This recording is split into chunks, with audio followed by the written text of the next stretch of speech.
As now we are aware that useState hook is used to manage the data in your component, such as keeping the track of a counter. But some things need to happen after your component has rendered. For example, you might want to fetch the data from an API, or you might want to change the title of your page. So that's where useEffect comes into picture.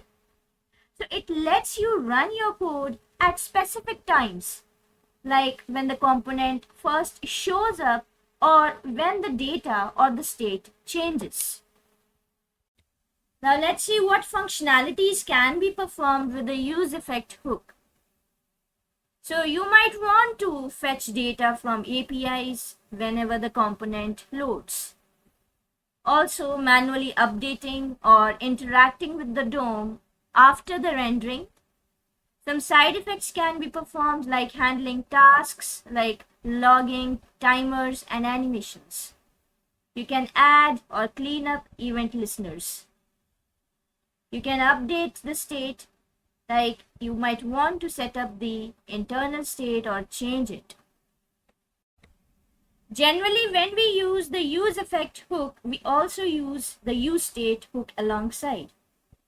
Now, I have already written one example, which is pretty much like the previous video's example. You can see we are able to increment the count here. Now, let's say I want to log a statement.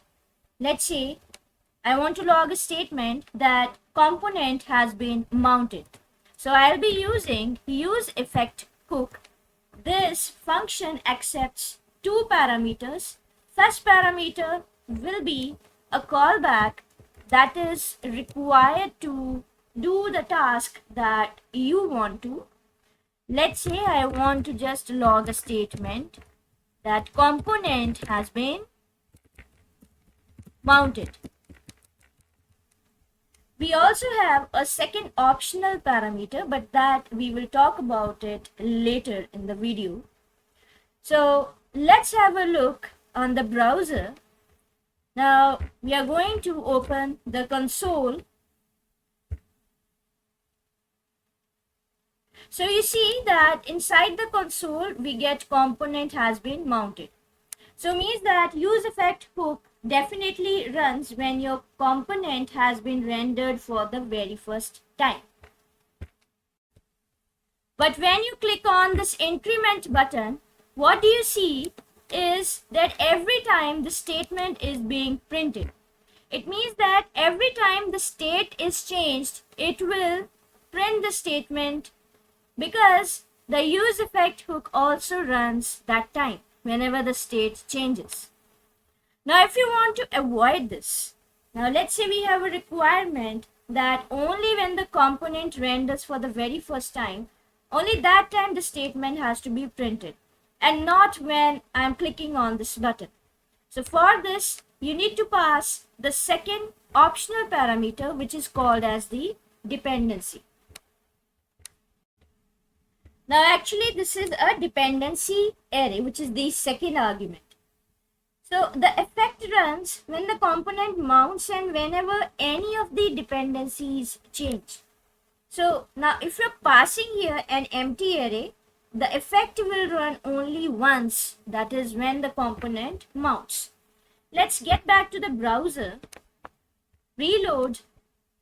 So for the very first time, component has been mounted, this line is printed.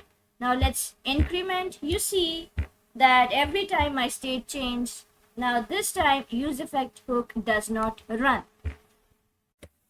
Now let's enhance this example a bit further. I'm going to take another state example, value, set value equals to useState, and I'll be considering the value as, let's say, C++. And I'm also going to take another button here, click to change value. I'll be using the event handler, on click, and we are now going to create one function. So let's say the name of the function is update value.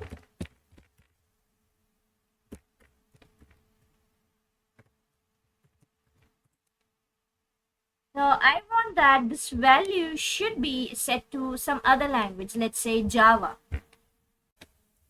Use the set value function and set the language to Java. Let's get back to the browser.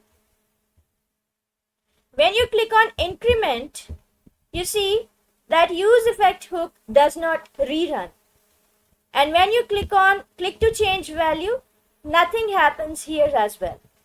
Now our condition is when we click on this button, that is click to change value, the useEffect hook should run. For this, you will have to pass the dependency, that is value. So let's check the result again. When you click on increment, nothing happens in the console. When you click on this button, you see that useEffect hook has rerun. Now in the other case, if you want that when you click on increment button, then every time the useEffect hook should execute. For that, you will have to pass the count inside the dependency array. Now click to change value. You see nothing happens. Now click on increment button. Now you see that every time it is rerunning the useEffect hook. Let's now have a look at the component lifecycle where we have 4 steps: initialization, mounting, updation and unmounting. useEffect hook helps us to perform all these steps in just one function, that is useEffect. If we want to use the class components, then we would have to use all these steps, mounting, updation and unmounting, in 3 different functions. This increases the complexity of the code. So let's have a look what exactly these are. Mounting is when the component is created and added to the DOM. Updating is that your component re-renders whenever the state changes. And unmounting is when the component is removed from the DOM. Let's now have a look at another example where we will be performing all these 3 steps inside the use state, inside the useEffect hook. So this is the example for which the code I have already written. So here we are using the useEffect in order to console a statement, counter has been mounted. And we want to see the value of the counter. So till now we only discussed the 2 parameters, that is the first as the callback and the second one as the dependency array. But we did not discuss that we also have an optional return statement. A return statement can help us to clear or unmount our component. In case if you want to clear the timer or subscription or unmount the component, you can use the return, and then return, you can only return a function here. So I'm going to write here console.log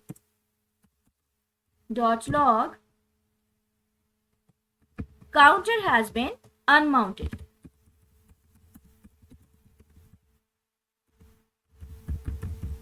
Counter has been unmounted, and let's also access the value of the count. Take a look at the browser. We are going to open the console. So for the very first time, counter has been mounted. This statement, as we all know, whenever the component is mounted for the very first time, the useEffect hook runs. Now click on the increment button. What do you see? That counter has been unmounted. So when the counter was unmounted, the actual value was 0 that time. So after this, when once again when the state got changed, the component has been remounted. Once again it was mounted, now the value is 1. Click on this button again in order to change the state, means the component is again remounted. So when it got unmounted, that time the value was 1. Now when you mounted it again, now it's the value is 2. And this keeps going. These were some simple examples that will help you in understanding the functionality of useEffect hook. See you in the next video with another hook, useContext hook.